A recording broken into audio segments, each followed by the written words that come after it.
So what Jethro suggested is that he delegates his work, which is not a bad thing to do, is to delegate things. Welcome back, fellow traveler, to GBC, Good Book Club, for Exodus 18, which is about Moses' father-in-law visiting him. All right, and what does this entail? Like a family reunion? Yeah, basically. Because Moses' two sons and his wife, they were not with Moses during the Exodus. I do not have notes for Exodus. That's fine. So they had it. I mean, Moses left them with his father-in-law. Then he went to do the whole Exodus thing, the 10 plagues, the Red Sea, came back after the battle. There's a lot that happened, and then he finally got to see his family again. Wow. So he must have missed his two sons, Eliezer and Gershom, and his wife, Zipporah. And then his father-in-law, Jethro, he had a really good relationship with him because he's shown in a way previously in Exodus and here that he's very kind and open. So we'll put a link in the description for the mockumentary, The Promised Land. It's really well portrayed. My mind's now just going to that scene where it's just like them seeing each other. And then they freak out and go, Jethro, Moses! And then Aaron and Miriam asks Zipporah, do they always do this? And then she laughs like, oh, they always do this. It's very good. Yeah. So we'll put a link of that in the description.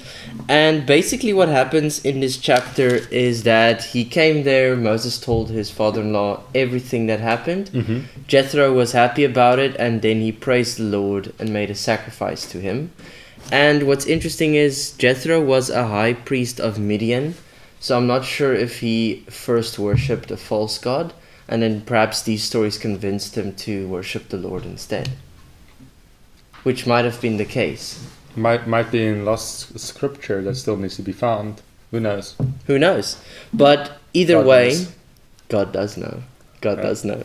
Either way, his father-in-law sacrificed to the Lord, and they ate a meal with the elders and Moses and Aaron and his father-in-law. And then, as Jethro was visiting Moses, he saw what he was doing. What was Moses doing a lot? He was dealing with a lot of complaints. So he was like not really delegating. He was just trying to come up with solutions for other people. So is that in the clever? Promised Land, tent, a lot of people just coming there and sitting there.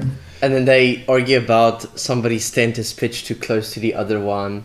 Somebody stole a goat. And but the goat does make sense. That does make sense. It's funny because in the scene it says, even the goat knows you stole it.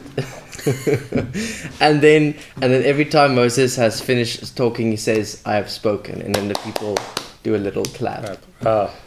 So he had to sit with so many people and listen to their little itty complaints. And we said in the previous episodes, there's like around about 2 million people. Maximum 2 million. Can be around about that. Even 1 million people, it's a lot. 100,000 is a lot. There was at least 600,000. That's still a lot. Imagine each one of them complaining. And you do that from morning till evening every single day. Je wordt ook klaar gehad for just your friends complaining. Yeah. And that's like a small circle already. And then imagine an entire nation in a hot desert where everybody's hungry and thirsty and hot and complaining. Just like trusting the Lord. He fought for you 10 times and he drowned your enemies. And then he defeated the Amalekites and he gave you water from a rock and bread from heaven. Bread from heaven and quails, birds, baby birds. Okay, not baby birds, miniature birds. Technically baby birds. They're basically miniature chickens. Miniature chickens. KFC. Without the fried. And so yes, they still complain. KC. They still complain. But that's the human condition if you think about it. So we easily complain. We easily complain. We easily become negative. It's a gift in itself to be able to not complain and just be positive and. It's a lot of self-control. It's a lot of self-control. Yeah, wow. It's like if you don't have anything good to say, then don't say anything. That's a good point.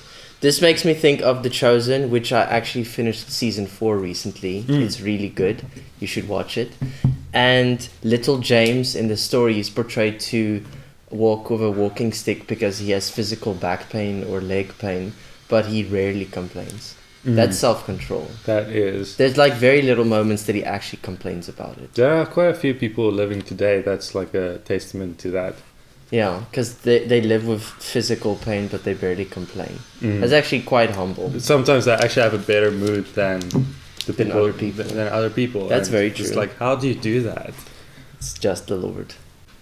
So what Jethro suggested is that he delegates his work, which is not a bad thing to do, is to delegate things. And what he did was he said take people, I think, to oversee people of thousands, hundreds, fifties, and tens. They should have integrity, they should not accept bribes. And then the really difficult cases they took to Moses. And I can imagine just the load that was taken off of Moses. I mean, one person was delegated over 1,000 people. That's 1,000 people less that Moses had to worry about. And it's very, I want to say, biblical. We're reading out of the Bible. It's very biblical. Like very biblical. It's in the Bible. Very biblical. It says Bible but there. It's biblical to delegate, that we have to delegate. Because you can't do everything by yourself. You can't do everything by yourself. Otherwise, it will take a century or 2 or 4. It's funny because yesterday I'm editing my short film for my film studies, and I said at one point I kind of wanted to do all the editing, and then my one editor asked, "Would you really have done everything?" And then I thought, okay, probably not, because the visual effects I can't do. Yeah. And I have 2 editors, and one of them is a visual effects artist, and that helps so much. And yesterday we struggled to link the media and stuff, and I just couldn't do it anymore. And then I stepped away from the computer, and then that person just did the magic and did the magic and the sorting, and it really helped to delegate it and to trust, like, okay, you do it, I don't have to do everything, and then tomorrow I'm going to do the fine cut, and we're doing it together.